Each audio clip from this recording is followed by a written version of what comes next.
Bueno, son las 7:08, ya está listo José Alvear Campodónico, que es un especialista en temas energéticos, a quien hemos invitado hoy. En realidad, varias veces venía advirtiendo lo que hoy se está dando, y esto es la inminencia de los apagones.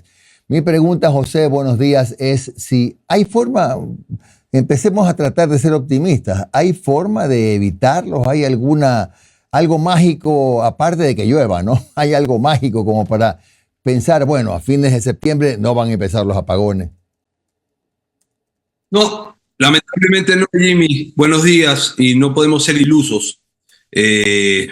No hay forma de evitar los apagones. Lo que debe hacer este gobierno es olvidarse que el 2023, que el 2024, incluso que el 2025, y empezar a trabajar en una política de Estado que haga que en el corto plazo, en el menor tiempo posible, que no significa que va a ser inmediatamente, no volvamos a pasar por estas penurias los ecuatorianos en pleno siglo XXI. Se hizo absolutamente todo mal, pero hay que ser objetivos. Según un informe de Contraloría, estos problemas vienen, Jimmy, desde el 2019. En gobiernos en los cuales a partir de 2019 a la fecha no se invirtió un solo centavo en un kilovatio para este país, no se desarrolló nada del plan de expansión, y obviamente esto es como cuando un chico va a la escuela y no se dedica a estudiar todo el año, al final del año tiene consecuencias. Bueno, estas son las consecuencias de no haber invertido en una matriz energética, en una demanda eléctrica que crece al 8% todos los años, y que hoy en día no solamente que escasea, sino que también está obsoleta, ya, y definitivamente sin mantenimiento, y aquí los problemas que tenemos. Las soluciones parches que están tomando en este momento no alcanzan, porque el déficit es de más o menos 1.100 megawatts. Y lo que están haciendo para subsanar el tema no les va a alcanzar hasta antes de fin de año. ¿Por qué, Jimmy? Porque tienes un estiaje a las puertas, que no es un tema exclusivo del Ecuador, es un tema regional, que cada vez según los entendidos, cada vez va a durar más tiempo en la medida que pasen los años. Ahora, si este estiaje es regional, como te lo estoy manifestando, te imaginarás que Colombia, que hasta la fecha nos ha vendido 470 megawatts en energía, se va a dar media vuelta, va a priorizar a su gente, ¿ya? Y va definitivamente a vendernos menos de esa energía de por sí cara, porque la está vendiendo a 30 centavos el kilovatio, carísimo.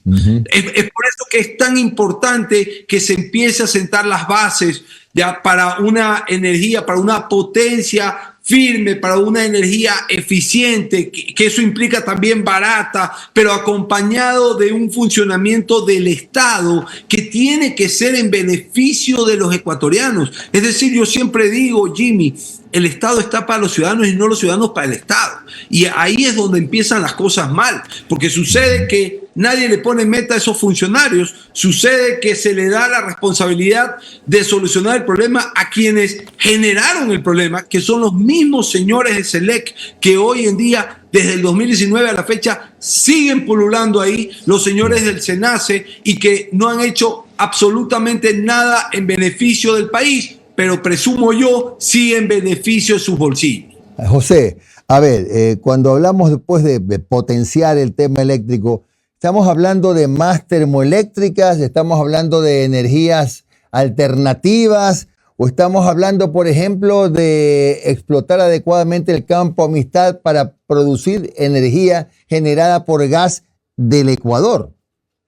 Bueno, ahí tienes tú algunos temas interesantes. Hoy en día la solución inmediata va a ser definitivamente rentar energía. ¿A través de qué? De generación en el agua o generación en tierra. Eso debería ser lo inmediato, que se supone que lo están haciendo, pero definitivamente no lo están haciendo bien. De ahí, el paso a seguir es renovar por lo menos 1.000 megawatts en ese vetusto parque termoeléctrico, Jimmy, que no sirve, tiene más de 50 años de antigüedad. ¿Sabes qué pasa? Te pueden decir es que no hay plata para renovarlo, hay que ir renovándolo poco a poco, porque ese parque termoeléctrico es tan viejo que sale más caro arreglarlo porque se vuelve a dañar y no se encuentran los repuestos porque están descontinuados y entonces se vuelve realmente un rosario. Ahora, ¿a dónde debemos caminar? Es hacia lo que acaba de terminar la CAF hace poquísimo que estuvo aquí. Esa transición natural de combustibles fósiles al gas natural. ¿Qué pasa con el Campo Amistad? El Campo Amistad, Jimmy, produce 20 millones de pies cúbicos día. De esos 20 millones de pies cúbicos día, 15 se van a una turbina de Electromachala. Una, a Termogas Machala. O sea que no abastece. Y los otros 5 millones de pies cúbicos se van al sector de la cerámica en la provincia de La Suay. Solamente Termogas Machala tiene una demanda de 60 millones de pies cúbicos. ¿Qué trato de explicarte con esto, Jimmy? Que estamos todos de acuerdo de que hay que explotar los recursos nuestros, pero si la demanda es mayor a la oferta, definitivamente hay que pensar también en importar y comercializar. ¿Por qué? Porque el gas natural es 50% más económico que importar diésel, que también lo importamos, Jimmy. Es 50% más económico, es menos desgastante en maquinaria y es menos contaminante en medio ambiente. El país necesita alrededor de 120 millones de pies cúbicos día.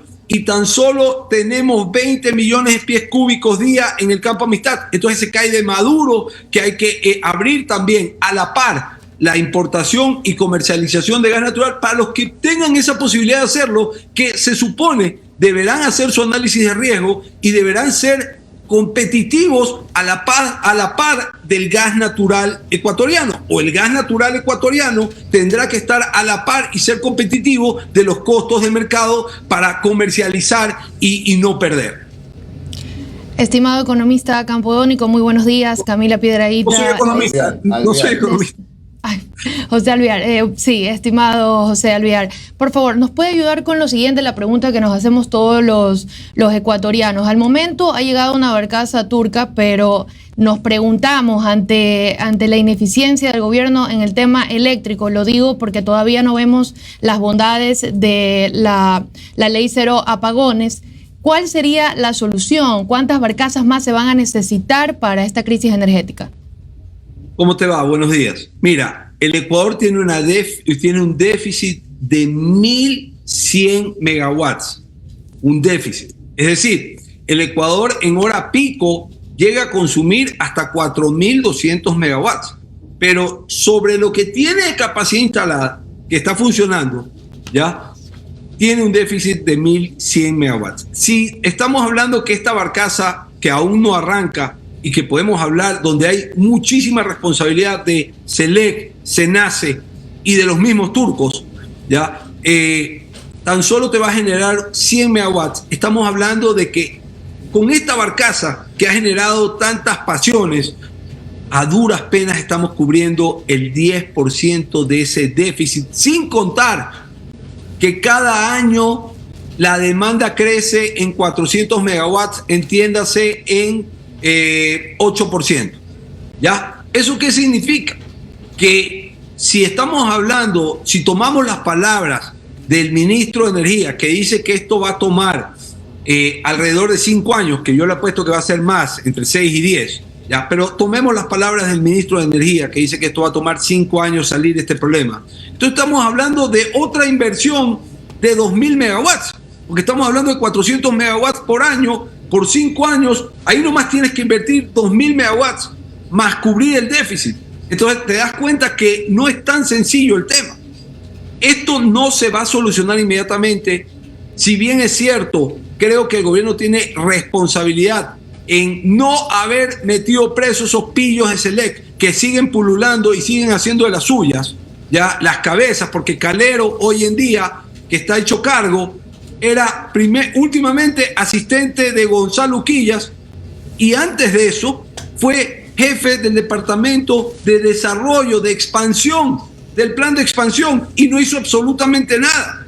Entonces, esta gente tiene responsabilidad en lo que ha pasado, y no quiero personalizar el problema, porque el problema es que el Estado, lamentablemente, selecciona gente por coyuntura política. El Estado no le pone meta a sus funcionarios, y evidentemente cuando tú no le pones meta a un funcionario privado o público, tienes este tipo de desinterés para el manejo de los recursos, y más aún cuando se trata de un funcionario público que ni siquiera suda ese dinero que se gana, sino que recibe un dinero que lo subamos los ecuatorianos con el pago de nuestros impuestos. José, buen día. Omar Jaén le saluda. ¿Cómo ha estado? Gracias por su tiempo. José, a ver, usted ha dado una radiografía completa de por dónde se tiene que abordar, hasta a quién se tiene que meter preso, y es muy válido, pero créame, tenemos más de 2.500 personas conectadas en estos momentos en YouTube y lo está escuchando, y siento que ellos están esperando una respuesta. ¿Cuándo y por cuánto tiempo serán los apagones?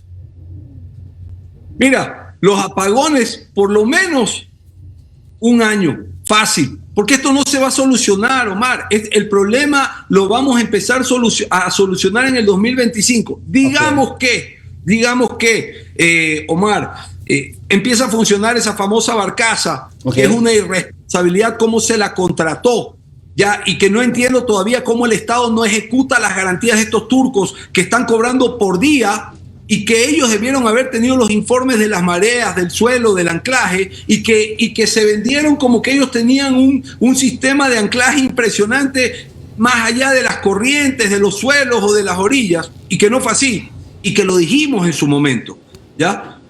Digamos que van a traer 2 barcazas más. Ahí tienes tú 300 megawatts. Están haciendo una contratación. Por cierto, los turcos dijeron, aquí estamos por si acaso quieren otra barcaza. Ellos salieron, fueron los primeros en salir a decir, nosotros tenemos otra. Pero bueno, sigue José, disculpa.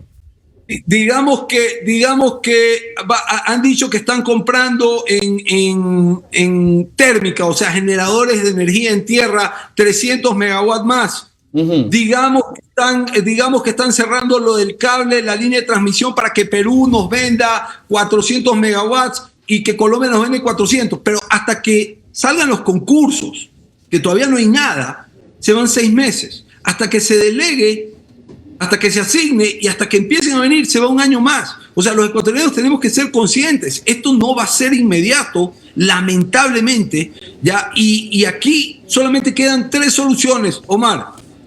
Los que tengan mayor recursos, compren un generador de electricidad. Los que tengan un poco menos de recursos, compren linternas. Y los más humildes, compren velas. Porque lamentablemente esto no tiene solución inmediata. ¿Por qué? No por un problema de este gobierno que en parte hereda el problema, pero sabiendo quiénes son los causantes no los mete presos, sino porque aquí hay un problema donde tienen que responder desde el gobierno de Moreno en adelante, porque no se invirtió un solo centavo en un kilovatio para este país, no se invirtió en potencia firme para este país, no se empezó esa correcta transición que se pedía. Salió SELEC en el 2021 a hablar de que si se invertían 80 millones de dólares en el vetusto parque de termoeléctricas no íbamos a tener apagones. No se invirtió. Mira tú el desastre que tenemos. José, entonces, ahora que tenemos un sinnúmero de problemas, no es fácil salir de la noche a la mañana. Claro. Ahora, hay que empezar a trabajar en eso.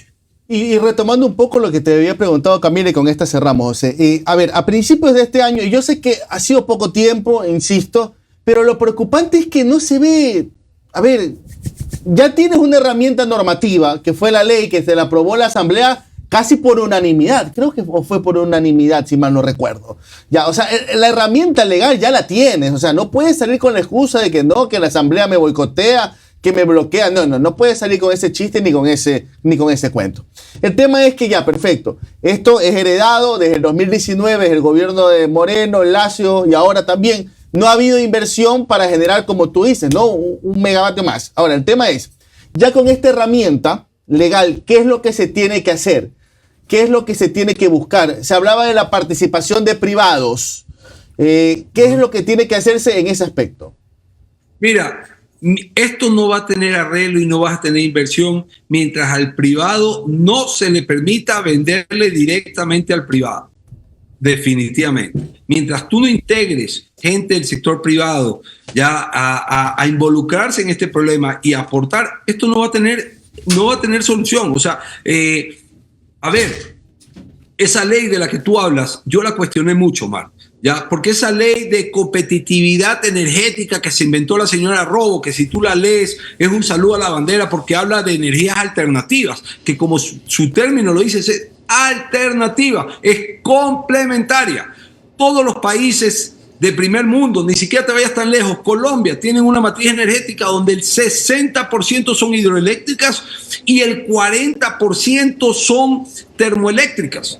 ¿Qué significa eso? Y termoeléctricas a ciclo combinado. Es que hacia allá hay que caminar, hacia una generación eficiente, hacia una renovación a ciclo combinado a gas natural. ¿Por qué? Porque eso implica energía barata. Y un país con energía barata es un jet, mi querido Omar. No lo detiene nadie porque se vuelve competitivo, se vuelve productivo. Y eso de la mano trae empleo, que es lo que tanto falta hoy en día. Hay 4.700.000 ecuatorianos que no encuentran qué hacer y por eso es que se incrementa la inseguridad. Entonces, todo va de la mano. Un país solamente sale adelante con energía barata, con potencia firme y obviamente con un sistema educativo eficiente. Hoy en día no tenemos ni un sistema educativo eficiente, no tenemos ni energía, menos aún barata. Hacia allá hay que caminar, Omar. Gracias a José Alvear Campodónico, que es un especialista en temas energéticos. José, muy amable, un buen día. Un honor estar contigo, Jimmy, con tu equipo. Gracias. Gracias.